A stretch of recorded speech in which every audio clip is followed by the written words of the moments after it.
So I'm going to move boxes because we're still on the gentleman with the 3 Rotel 240s. We've done 2 of them. It was a trade customer. So we're going to move on to this box of stuff, and the reason I'm moving on to this box of stuff is they've sent 2 realistic 1001s, so we're going to break it up by doing one of them a bit early.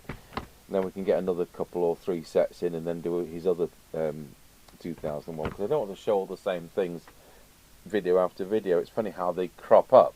You know, we haven't had any Rotel 240s for yonks, and then 3 turn up in one box. You know, so it can be like that. It's actually still got some of its caps, but these caps, the plastic goes absolutely so brittle. There we are, it's snapped off, and there's nothing I can do because I've got to access that to do the repairs. We've also got to access the external speaker, so that's going to be a swine.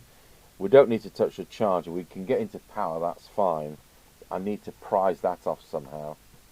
And it's funny, you know, some of these, they come off so easily, as subtle as anything. Then the next set you come to, they won't come off.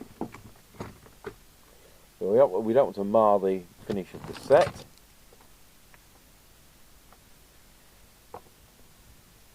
There we go. Ha, I thought that was it.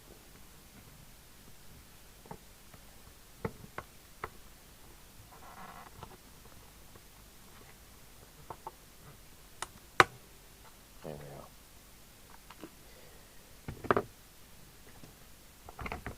Right, so we'll be able to run through some tests. These are 12-volt radio, they're not 13.8. The original 12-volt adapter, so you could put it into your car with a cigarette lighter, had, I think it was 5 diodes in series inside it to drop the voltage a little bit from 13.8 to 12.4 or something like that is its absolute maximum. So with that in mind, and I've got to make sure that we're using... Where's my 12-volt read? I'd hate to have to make another one. Or has it changed into a different style? Yeah, it's changed into one with a fag lighter. Not useful to me.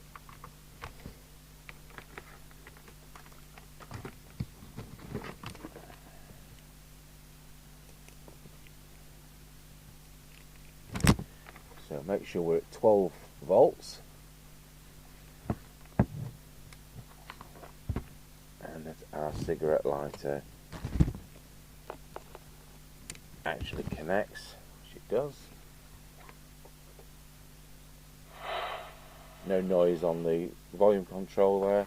Just check the telescopic aerial is complete. It looked complete.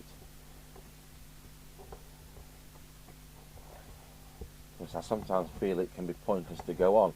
The only way you're going to get a replacement aerial is to buy another set with a aerial, or the 1 or 2 American models which had exactly the same aerial, some of the lower in the range ones, because you remember the American TRC1009, which was a year before this, and the AM equivalent model, totally different in it, nothing, no resemblance whatsoever, and it had the centre loaded telescopic aerial, which is of course excellent, but it's not compatible with this model. At the time when this was made, you weren't allowed to use centre loaded aerials, it had to be base loaded. But legality aside, because the loading coil for the radio is part of the circuitry, you wouldn't be able to fit that aerial anyway, because the SWR would be wrong. I'd be wrong anyway because it'd be the wrong band. So we've got it powered up, and I need the adapter so that we can run our test set.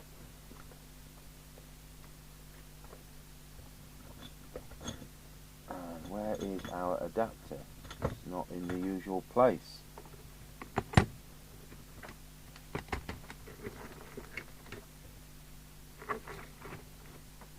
So we've got Motorola to SO239, It can also be used as phono to SO239. So it's a Motorola car radio connector, but it also fits phono.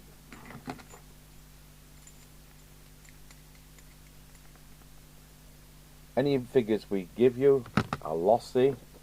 It's a lossy type of connector, so the power output and the receive sensitivity are not reality. All you can do is tune for best you can.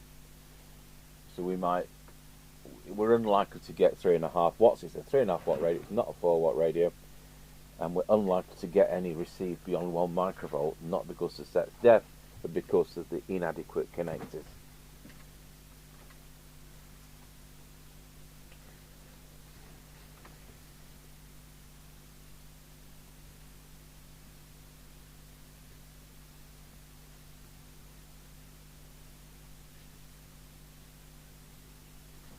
Pop the cylinder because he's brought 2 in.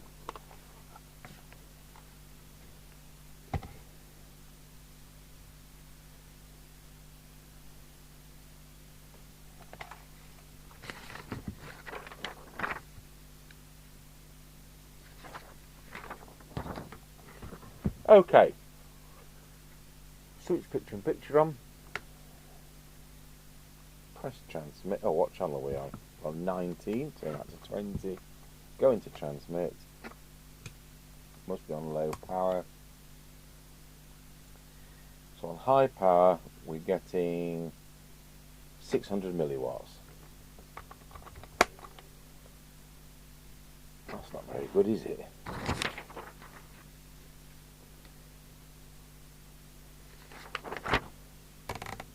Channel 40.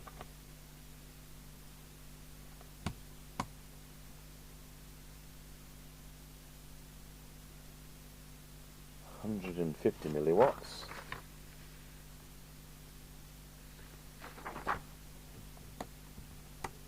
Channel 1, 800 milliwatts. Back to channel 20. And on the low power setting, 150, no, 200 milliwatts. And a transmit current on channel 20, 355 milliamps. So it seems to be well off tune somehow and somewhere. Deviation. 1.5. The AGC isn't very nice. That's automatic gain control for those of you who don't know. When you talk, it initially peaks, then it drops down. There's 1 or 2 other sets. I think the Bannister Route 66 is a bit like that as a mobile. They're quite distinctive in the way you've got a loud first 1/10 of a second and it drops off. We'll see whether we need to do VCO. I'm trying to keep costs down, and we've got a different feed tariff. So let's go over to the frequency counter. The gear's only been on 10 minutes, so we'll take this with a pinch of salt. 2779098. It's probably going to be spot on. It should be 2779125. So with that in mind, we'll put that into the signal generator. 2779.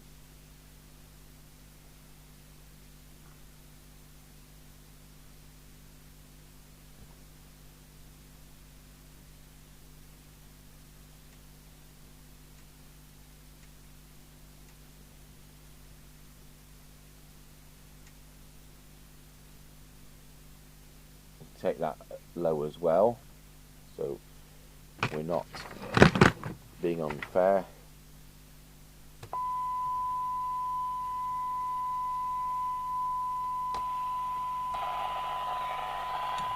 Cyanide meter plugged in when we find the connector.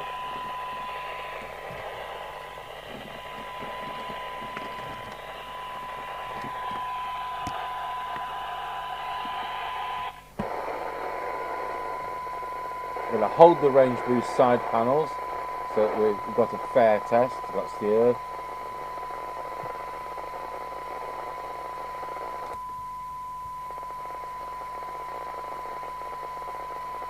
So we're at 1.25 microvolts.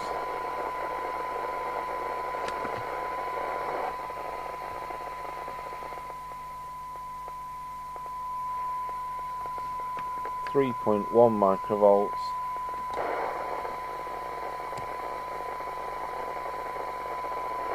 And 1 microvolt. Probably not going to change from that. So you've got to remember there's a lot of loss in. We could put we could make up a lead with a phono type metal plug, especially, and we'd probably get more accurate results. But it doesn't really matter because we're going to be tuning this for best. Squelch threshold at the moment is probably fine. Let's have a look. Again, I better hold the range boost side panels.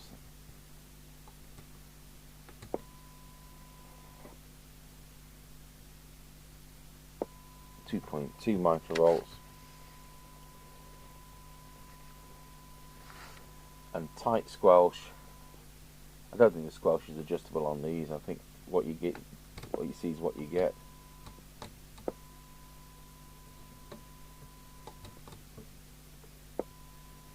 .28 microvolts. So the meter is battery.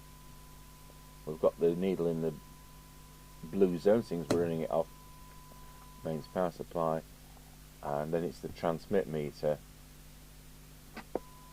And strangely enough, it's showing plenty of output there, but it isn't doing plenty of output.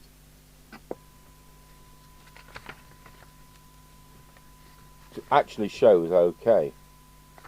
Doesn't have an S meter, and neither does the later 1005 with the LCD display. Don't think for one moment that has an S meter, because it doesn't. It doesn't have a meter lamp.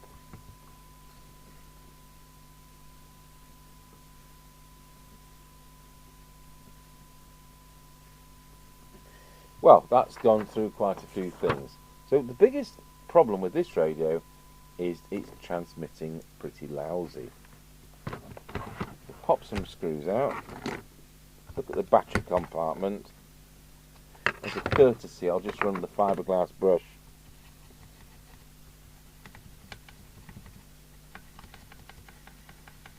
there. We do not try these on batteries. We are a trade supplier, so if customers want to get a trade price, they've got to be able to do certain things.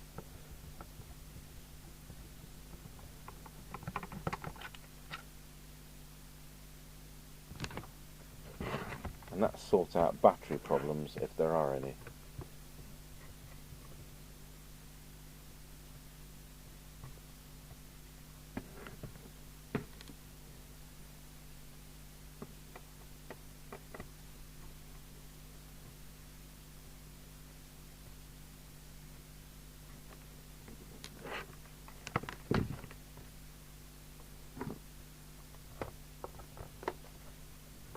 Out you come. So one of the things these suffer from, and so does the 1005, is dry joints. The screen plate is missing. That isn't good. There's nothing I can do about it. We did have a scrap 1005 which we bought as a scrap chassis, and I couldn't even tell you where it is. So I'm not impressed over that, because it's going to change frequency depending where your hand is. What I was going to say is you get dry joints between the boards, because it's a double-sided board, and it's, instead of it being plated through in gold like you get on something commercial, it is just pinned through with ordinary tin copper wire. Now I doubt that that's causing the problem. Because that's off, we'd better do the VCO.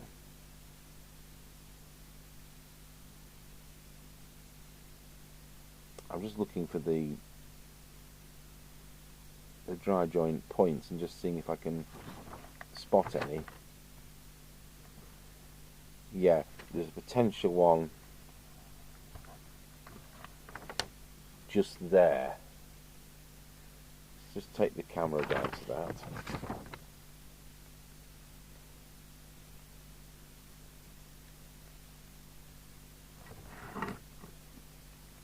So there you can see there's no solder, and there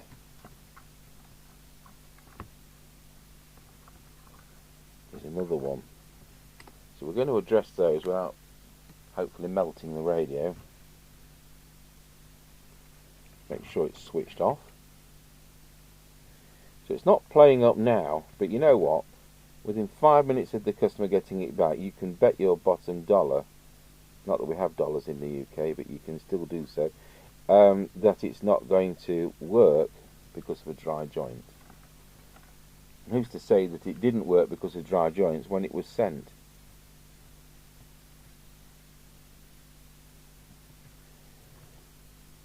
Sometimes you have to solder them from the bottom, sometimes you have to remove the screen plate from the bottom. I'm doing these as a courtesy, there's no fee for the dry joints on the top.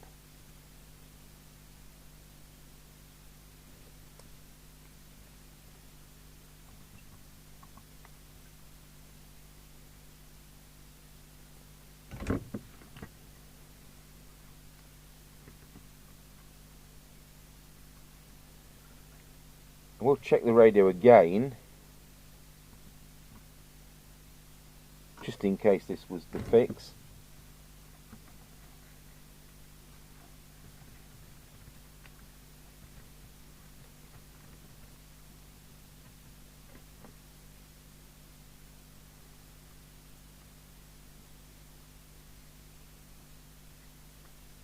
Okay, I think that's all I can see for now. Switch radio back on. We're still in picture. We want to be back on the main meter. Let's go back into transmit, and it's still doing just a bit of paltry power. There's no logical sequence to me. I think that's receive and that could be transmit. I just can never remember the situation. So this is the later version, and it's got a preset for transmit power. So we do have to wind this up to full as part of the tune-up, and then drop it down to 3.5 watts at the end. Now I think that's on full power. It is. So clearly we've got something, because you can't say, well, perhaps the socket's iffy, because the fact is the set's only drawing 300 milliamps, which is why we have an ammeter on these radios, because we know it's going to be drawing greater than 750 milliamps, probably nearer an amp when it's in transmit. The other thing to say, these are crystal filtered as factory standard. The crystal filter is there, so there never were bleed over boxes, even when plugged into a roof area and used as a base station. Just pop this up a bit. Let's just go there. That's the right one.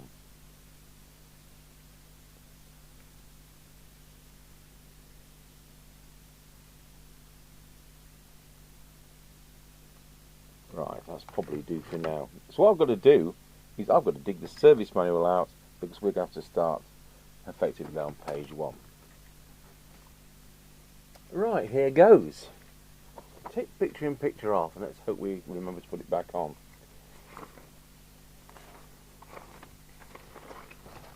So the lowest output they want is 3 watts.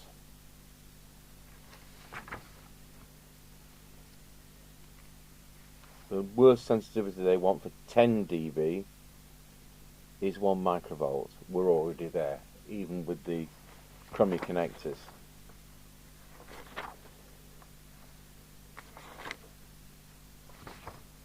So we have to remember that TC1 is there and TC2 is there.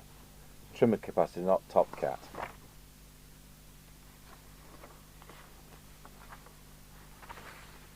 So what do they want us to do? Test point 3,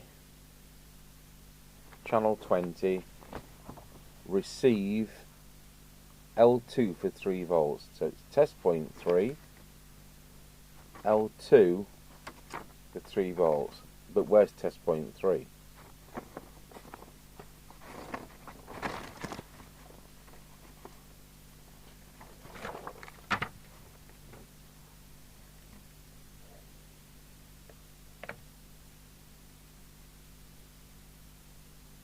So we've got the crystal .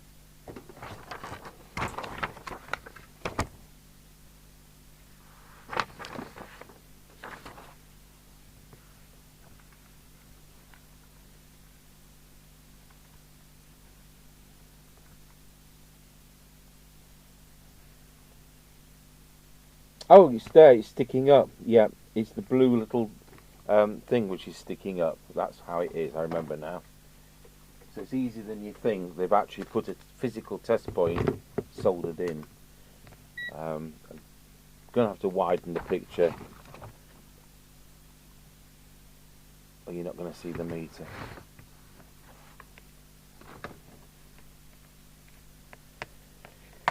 It's bound to be a negative chassis. I don't think we're going to have to test for that.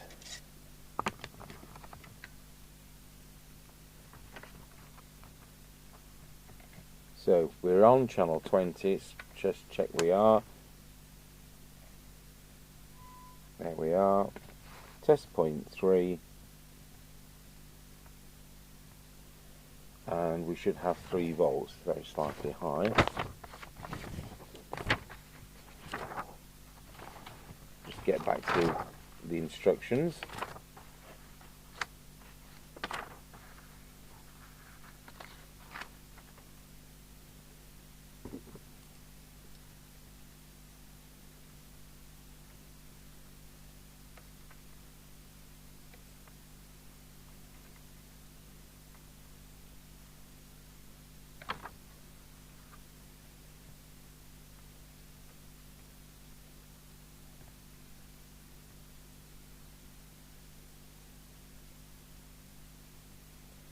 So there we are, spot on.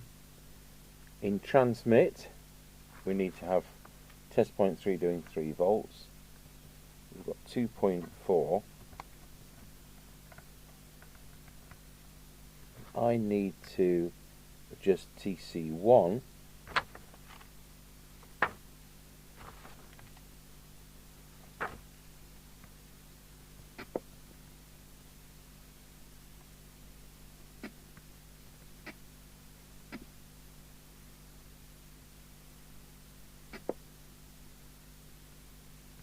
to 3 volts. So receive is 3 volts, transmit is 3 volts. That's it. So while we're in here, I was going to say before we put the screen plate back on, we need to just put the radio on frequency.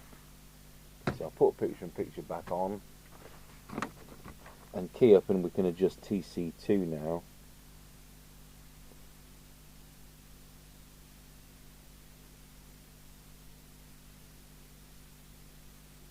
I'm going to leave it there because it's still going to be coming up a little bit. So that's now, it was 3.5 plus, was it 2.5? It's now 3 plus 3, and it's 27,79125.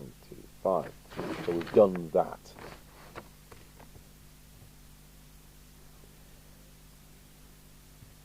So we'll put the meter away.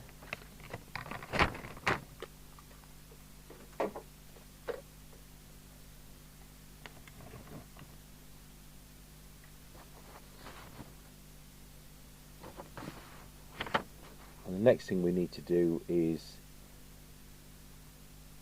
bring the power up on the transmitter somehow with a bit of a retune.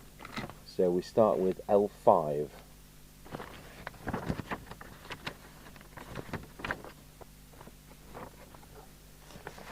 So L5, this is where you'll find you'll need an interesting set of trimming tools, because it's not what you usually use.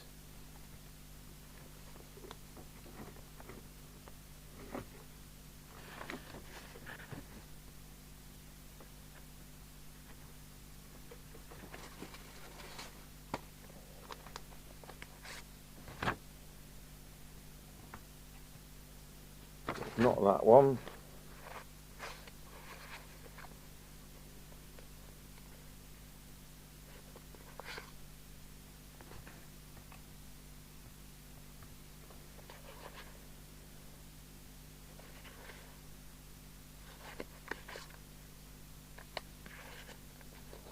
Probably none of them in this set at all. No.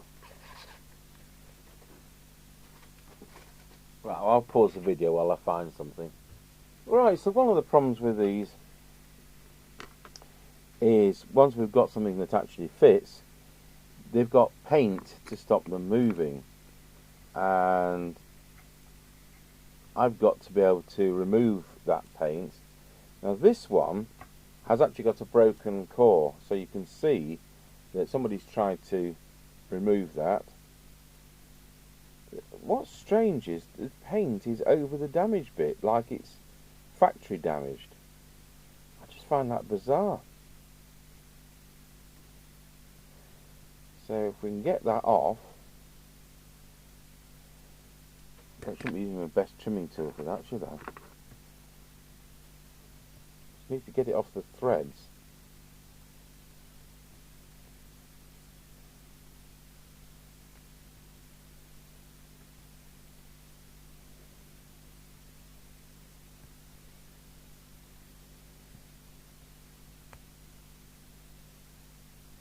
It would have been better if they had popped a bit of wax in like they usually do in Japan.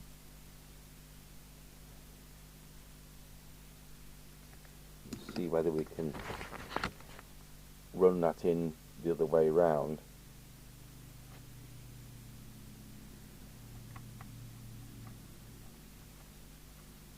Yes, we can. Okay. So now they want us, we'll go back to where we were. Was it number 5, L5? It was. But now I'm going to have upset those. So I'm going to try and get those somewhere near.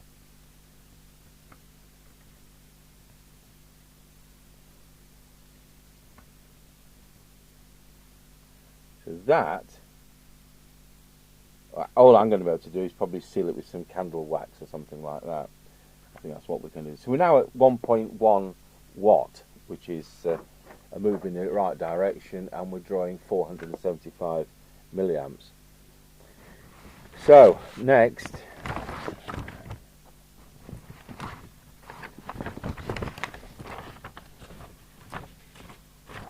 forgotten what page I was on.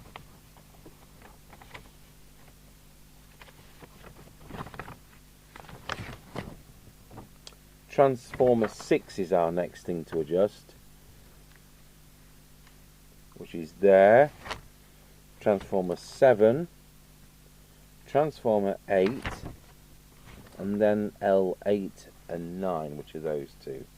So we started there, that, and that. So let's see what we can do.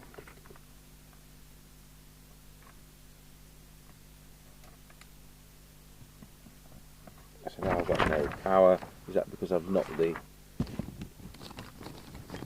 cigarette lighter thing off? I have.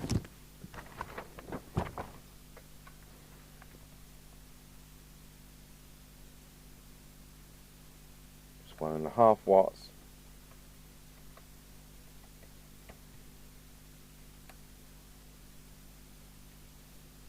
1.8 watts. Most of these cores are broken. 2.1 watts. I'm just going to touch up that one,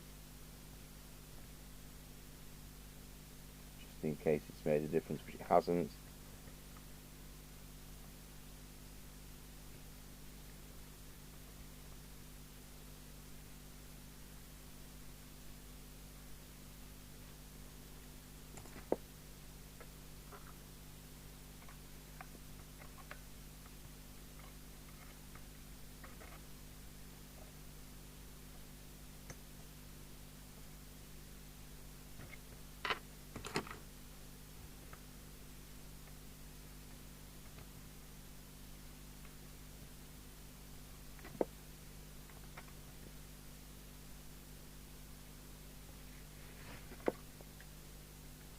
So we're now doing about 2.5 watts, and I think that's where we're going to be with this. That doesn't mean that's all it's doing. As I say, we've got an antenna connector issues as always.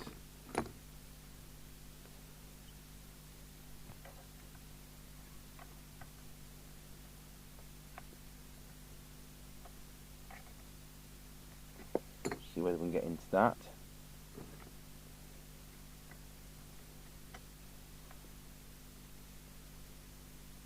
Yeah, that's where we are. So that's at 12.5 volts. Let's just check its maximum input voltage just before I give up at that.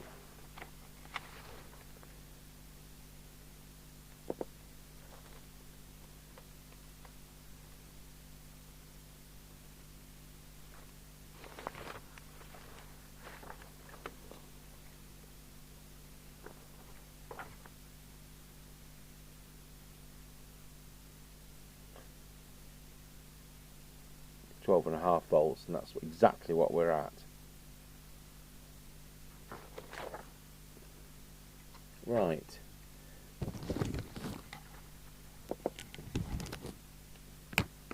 So we'll do the deviation with the test set behind me, because I don't trust the deviation meter on this one.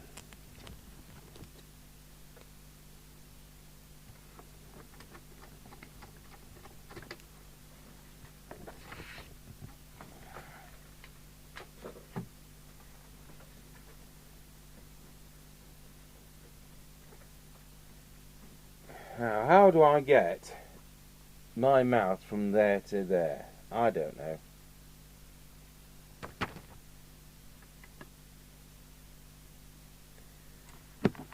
It's going to be novel.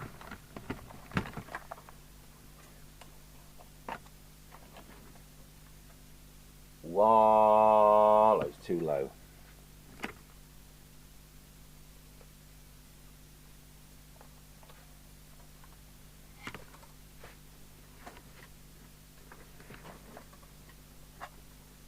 Wallow. That's it. The deviation control is there. Is that the only preset in the set? I think it is.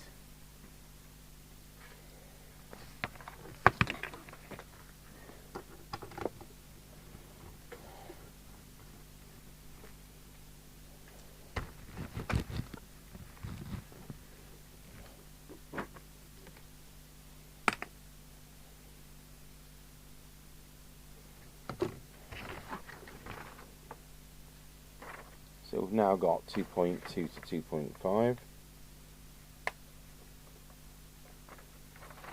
Let's see where we're on the different channels on this.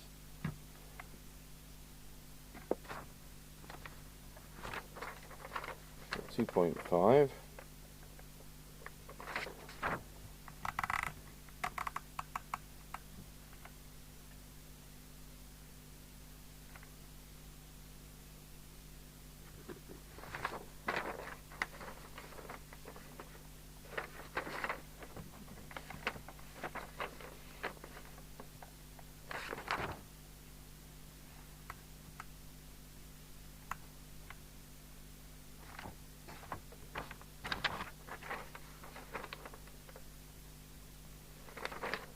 Now I've seen better. We could step the power up slightly. I'll tell you what, I'd be interested to see what it'd do at 12.8 volts, which wouldn't kill it.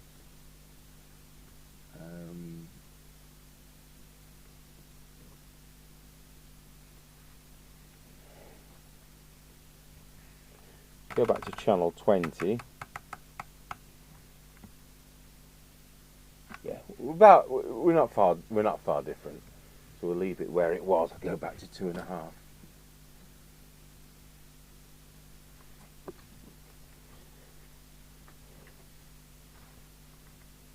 So the difference now is it's 620 milliamps, so it's nearly double the current. Low power is probably still the same, but we'll have a look. It's still 200. It's actually dropped. It's 170 milliwatts.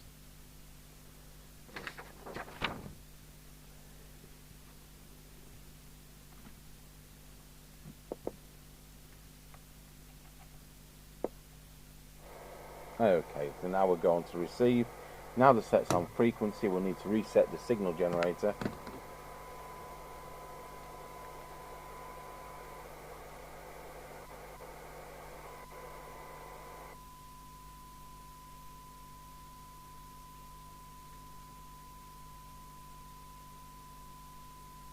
There we go. And now we'll look at the detector. So we'll put the oscilloscope on. There we go. Get back the service manual. I'm trying to remember what we're doing. Transformer 4. That one.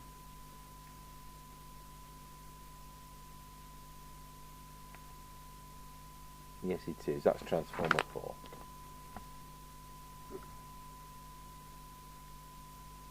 So put enough volume on to get a meaningful trace.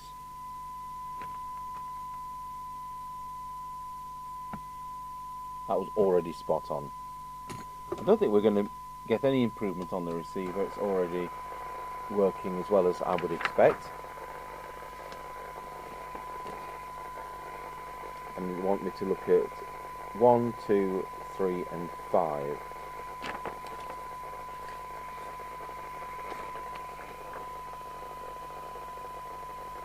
One, two, three. That's 5.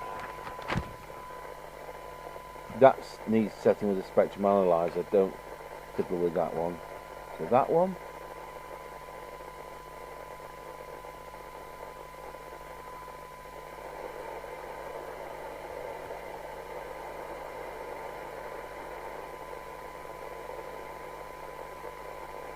Try and remember to grab the range boost side panels when tuning the receiver.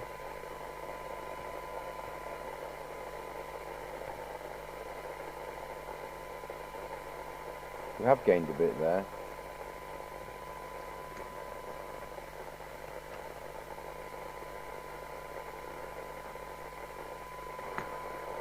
And 5. See that one right up there? Yes, it is. Drop the signal.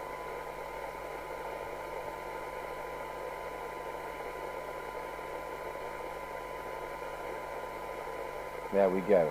So let's get a new reading. Oh, I've not been showing you the synod meter.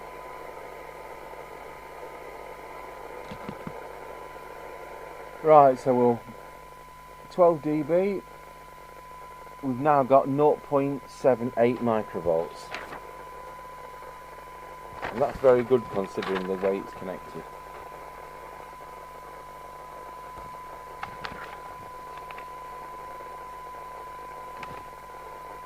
For 10 dB,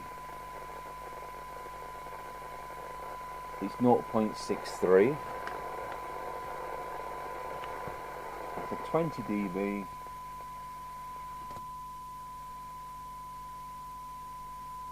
it's exactly 2. So there's no further presets, so the squelch as it was is what we'll get, but let's just go and check. So set the squelch to threshold, our minimum squelch.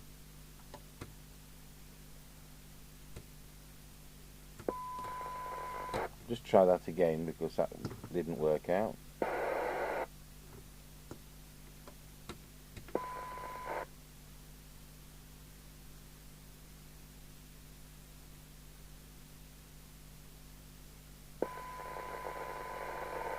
It's still 2 microvolts. It's not good. And at full, hang on, I'm not holding the range boost side panel. It's 20. Yeah, it's 28 microvolts the same. I'm just going to go back to that minimum one again because that test was flawed because I forgot to touch the range boost side panel.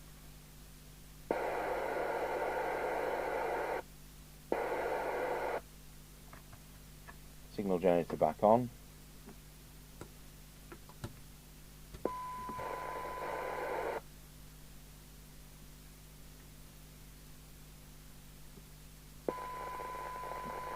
It is 2. See how it copes around scratchy corner then. I don't think we've ever had any problem with these going round scratchy corners or doing 6 miles on the roof aerial. And as a walkie-talkie, of course, they're exceptional range with that wacky great big aerial. And the range boost side panels where your body becomes part of the ground plane. So, that there's no change in nose, that's not nothing to do with it. So there we are, that's it. I'd like to have seen the screen plate on there. I don't think that's helping at all. What I now need to do is to drop some wax into these. I don't really want to use... You can use that Tipex stuff, you know, the typewriter correction fluid, but I wonder if you can even buy stuff for typewriters anymore. You know what I wish I had? Great big Wagner mobile with a can full of wax. Well, I'll have a wander around. I'm sure we'll find a candle. Right, so what I've done, I've managed to scrape a bit of wax out of a scrap set, and I've put it on the edges so that those don't spin in transit. So, there we go. We'll put it back together.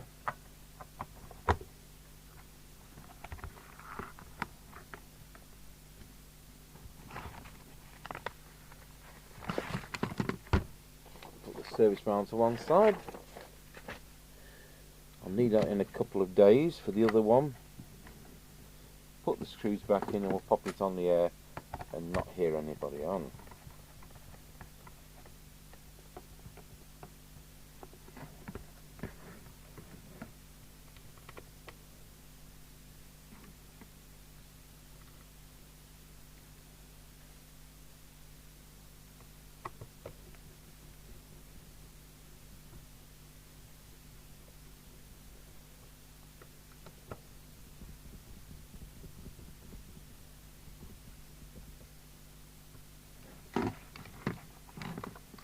So I'll unplug the extension speaker for now.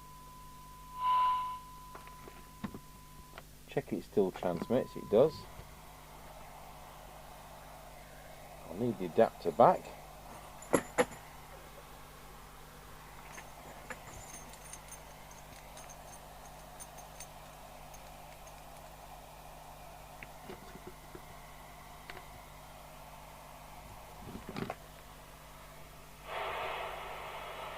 So to read the display, it goes out after 2 seconds. You press the little black button there. I'll tell you what, I'll keep that on. Well, first of all, we'll go 1 down at Roger. Somebody out there. About 35 miles away.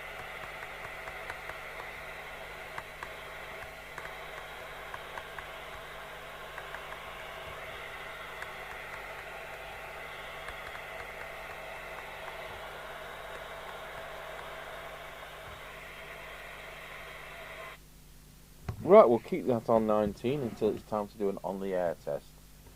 So there we go, Realistic 1001. And, oh, there might be a date code on this. Yeah, it's 1982, February. Thanks for watching.